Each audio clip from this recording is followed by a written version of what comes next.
मार धाड़ में नंबर 1 मगर कारकर्दगी सिफर। ये लोग पंजाब पर हमलावर होते हैं, आंसू गैस के शेल साथ लाते हैं। क्या पंजाब और खैबर पख्तूनख्वा को लड़ाना चाहते हैं? अज़ाइम क्या हैं? जेल में बैठे शख्स से पूछे खैबर पख्तूनख्वा के लिए क्या किया। भेड़ बकरियों की तरह लोग इनके पीछे चल पड़ते हैं। जहां मौका मिलता है एहतजाज शुरू कर देते हैं। ऐसे अनासिर से सख्ती से निमटना चाहिए। नवाज शरीफ का मुखालिफिन को पैगाम। कहा, धरनों की सियासत ने पाकिस्तान को यह दिन दिखाया जब भी काम करने की कोशिश की हुकूमत खत्म कर दी गई। सूरत हाल के अवाम भी बराबर के जिम्मेदार हैं। फर्ज था पूछते कि मुंतखब वजीर आजम को क्यों निकाला। अगर अवाम नोटिस नहीं लेंगे तो मुल्क के हालात यही रहेंगे। रियासत के सतूनों ने भी रियासत के साथ अच्छा नहीं किया।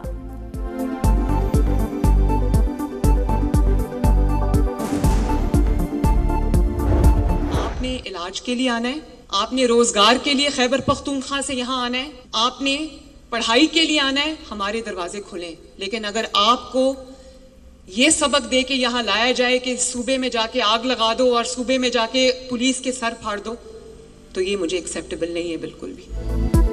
रोजगार के लिए आना है या तालीम के लिए खुशामदीद कहेंगे, मगर किसी को आग लगाने की इजाजत नहीं देंगे। वजीर आला पंजाब मरियम नवाज का ऐलान। कहा, इनको एहतजाज के लिए खैबर पख्तूनख्वा से लोग लाने पड़े। ये एक सूबे को दूसरे के सामने खड़ा करना चाहते हैं। खिदमत के लिए आई हूँ, गालम गलोच का जवाब नहीं दूंगी। ना तो वक्त है ना ही ऐसी तरबियत। क्या अडियाला में बंद शख्स ने कभी गंडापुर से अवाम की खिदमत का कहा?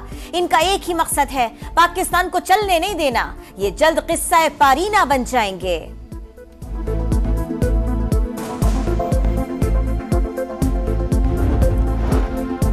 आर्टिकल 63(1)A नजरसानी केस बेंच की तश्कील पर पीटीआई का इतराज मुस्तरद। बानी पीटीआई से मुलाकात की इस्तदा मंजूर, फौरी इंतजाम करने का हुक्म। चीफ जस्टिस ने रिमार्क्स दिए, फुल कोर्ट बुलाने से मुझे कोई मसला नहीं, मगर लोगों को मर्जी के बेंच की आदत है। क्या माजी में सीनियरिटी पर बेंच बनते रहे? अब वो जमाने चले गए, शफाफियत आ चुकी। मुल्क में आमरीयत है और ना ही इदारों में होगी। जो करते हैं बता देते हैं, साबिक दौर वापस नहीं आने देंगे। क्या हमारे पास इख्तियार है कि जबरदस्ती किसी को पकड़कर बेंच में लाएं? यहाँ तो फैसलों को रजिस्ट्रार से खत्म करवाया जाता रहा। प्रैक्टिस एंड प्रोसीजर ऑर्डिनेंस खत्म करने का बिल पार्लियामेंट में ला सकते हैं। मेरे कॉलीग ने जो लिखा वो आईन कानून के मुताबिक नहीं। अगर कल मैं मीटिंग में बैठना छोड़ दूं तो क्या सुप्रीम कोर्ट बंद हो जाएगी?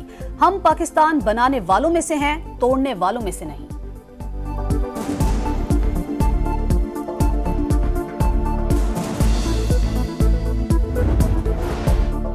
बाहर 500 वकला खड़े हैं, देखते हैं कैसे हमारे खिलाफ फैसला आएगा। 63(1)A नजरसानी केस में तहरीक इंसाफ के वकील की लार्जर बेंच को धमकी। चीफ जस्टिस का इजहार बरहमी। मुस्तफीन काज़मी को अदालत से बाहर निकालने का हुक्म। रिमार्क्स दिए, आप आए और हमें बेइज्जत करें, ये हरगिज बर्दाश्त नहीं करेंगे।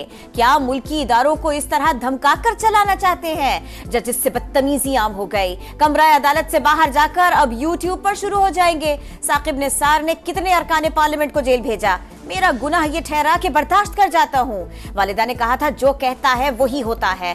आपकी पार्टी की दरखास्त पर इलेक्शन कराए, उस वक्त गालियां क्यों न दी? बैरिस्टर अली जफर बोले, जो कुछ अदालत में हुआ उसका जिम्मेदार नहीं, मामले पर आपके साथ हूँ। पाकिस्तान बार काउंसिल का वकील को नोटिस देने का ऐलान।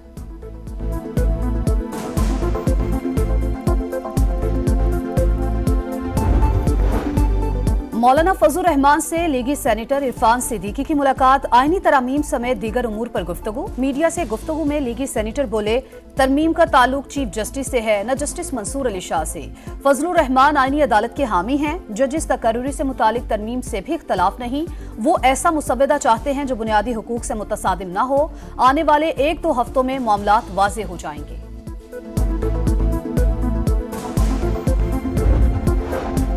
गुलदस्ते लेकर जाकर मौलाना को राम कर लेंगे, ये हुकूमत की गलत फहमी है। शेख वकास अकरम का तंज। कहा, मौलाना ने री इलेक्शन की बात की, ये फूल लेकर पहुंच गए। फजलुर रहमान सीनियर सियासतदान हैं, सोच समझ कर फैसला करेंगे। बैरिस्टर गौहर बोले, आइन में तरमीम हुकूमत की सवाबदीद है, मगर गैर आईनी तरीका इस्तेमाल करने की कोशिश की गई। हुकूमत चाहती है अलग अदालत बनाकर सुप्रीम कोर्ट को डिस्ट्रिक्ट कोर्ट में तब्दील कर दिया जाए। साबिक चीफ जस्टिस ने पार्लियामेंट को ब्लैकमेल किया, ऐसा सिस्टम बनाया कि जिस पर जजेस खुद इत्तेफाक नहीं कर सके। आईनी तरमीम का मामला किसी और ने शुरू किया, मगर अब बिलावल लीड कर रहे हैं। मुराद अली शाह का तकरीब से खिताब, कहा पीटीआई ने मुल्क को मुश्किल में डाला, मशरत से खेला गया, मुल्क मुश्किल हालात से निकल रहा है।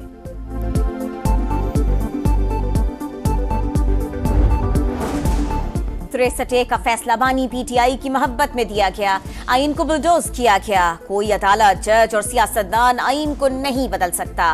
मखसूस जजेस ने जाती ख्वाहिशात पर कानून बर्बाद करने की कोशिश की। आंख बंद करके रिलीफ की फैक्ट्रियां खोल दी गई। शर्जील इनाम मेमन की प्रेस कॉन्फ्रेंस।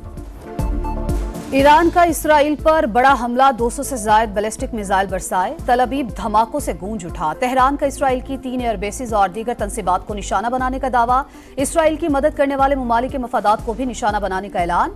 हमला दिफा का हक और इस्माइल हनिया और हसन नसरुल्लाह की शहादत का बदला करार दे दिया। ईरानी सदर बोले, इसराइल हमसे ना उलझे, जंग नहीं चाहते, मगर किसी भी खतरे का मुंह तोड़ जवाब देंगे।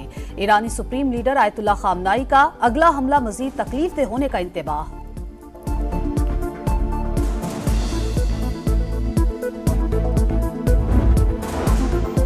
ईरान का हमला, मशरिक़ वुस्ता में जंग के साए गहरे। इसराइल की जानिब से जल्द ही जवाबी कार्रवाई का इम्कान। स्ट्रेटेजिक मकामात और तेल की तंसीबात को निशाना बनाए जाने का खदशा। ईरान ने गलती की, संगीन नताइज के लिए तैयार रहे। नेतन्याहू की धमकी।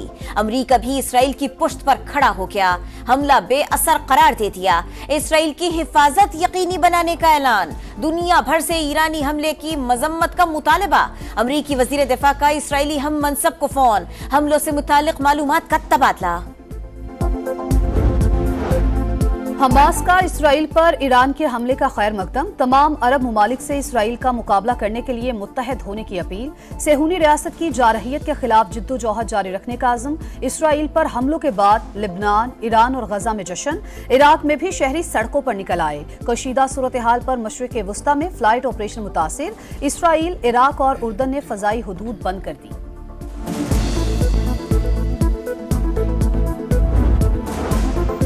इसराइल की दहशत गर्दी न रुकी, लबनान पर फजाई हमले जारी। 24 घंटों में 100 अफराद शहीद, 175 जख्मी, 10 लाख शहरी बेघर। इसराइल की लबनान में जमीनी ऑपरेशन की कोशिश नाकाम। हिजबुल्लाह की मुंह तोड़ जवाबी कार्रवाई। 2 इसराइली फौजी हलाक, 18 जख्मी। गजा में भी इसराइल की दरिंदगी। नसीरात कैंप पर बमबारी से मजीद 51 फलस्तीनी शहीद हो गए। बलूचिस्तान के इलाके हरनाई में सिक्योरिटी फोर्सेस का कामयाब ऑपरेशन। कलदम BLA के 6 दहशतगर्द हलाक। शाफू समलानी, सरमद खान, मोहम्मद गुलमरी, गुलाम कादिर मरी, उबैद बलोच और ताज मोहम्मद शामिल। वज़ीर आज़म शहबाज शरीफ से मुमताज इस्लामी स्कॉलर डॉक्टर जाकिर नाइक की मुलाकात। बाहमी दिलचस्पी के उमूर पर गुफ्तगू। शहबाज शरीफ बोले, आपके लेक्चर्स शौक से सुनते हैं। आपने दुनिया भर को इस्लाम की सही तशख़्ख़ुस से रूशनास करवाया। जाकिर नाइक बोले, पाकिस्तान आमद पर बरसों का ख्वाब पूरा हुआ। उलेमा से मुलाकात करेंगे। तहरीक इंसाफ की एहतजाज की कॉल। फैसलाबाद में कारकुनों का पुलिस पर तशद्दुद, पत्थर भी मारे। पुलिस की मुंतशिर करने के लिए शेलिंग। दफा 144 की खिलाफ वर्जी पर मजीद 9 अरकान असम्बली गिरफ्तार। दर्जनों कारकुन भी जेर हिरासत। मियावाली में भी गिरफ्तारियां। पुलिस ने दाखिली रास्ते सील कर दिए। जगह जगह रुकावटें। इस्लामाबाद में PTI वकला की सुप्रीम कोर्ट तक रैली।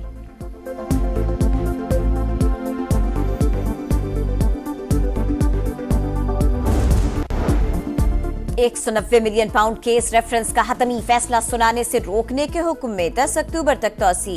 इस्लामाबाद हाई कोर्ट ने नैब की समाअत मुलतवी करने की दरखास्त मंजूर कर ली। तोशाखाना के रेफरेंस में बानी PTI और अहलिया पर फर्द जुर्म मुअख्खर। वकील मुकर्रर करने के लिए 5 अक्टूबर तक मोहलत।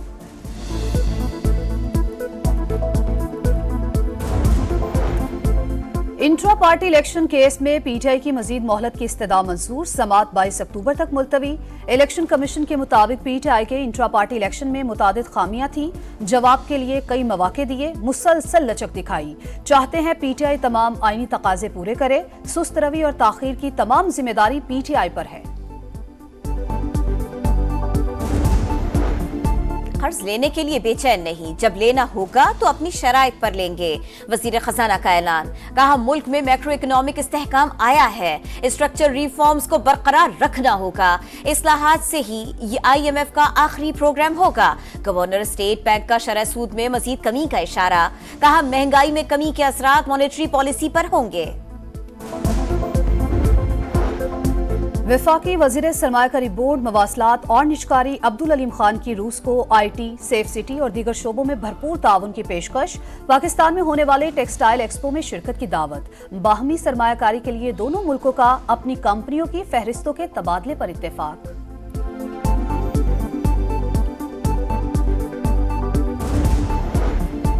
बाबर आजम का इस्तीफा मंजूर। PCB के मुताबिक पहले भी बाबर आजम को सपोर्ट करते रहे, आइंदा भी करेंगे। सिलेक्शन कमेटी कप्तान का फैसला करेगी। नए कप्तान के लिए मोहम्मद रिजवान मजबूत उम्मीदवार। जराये के मुताबिक वर्ल्ड कप के बाद मुशावरती अमल में शामिल न करने पर बाबर आजम ने इस्तीफा दिया। हेड कोच गैरी क्रिस्टन नया कप्तान लाने के ख्वाहिशमंद थे। कॉमेडी का बेताज बादशाह, बेसाख्ता जुमले, लाजवाब अदाकारी, यादगार स्टेज ड्रामे, कई दहाइयों तक चेहरों पर मुस्कुराहटें बिखेरने वाले लेजेंड उमर शरीफ को मद्दाहों से बिछड़े 3 बरस बीत गए।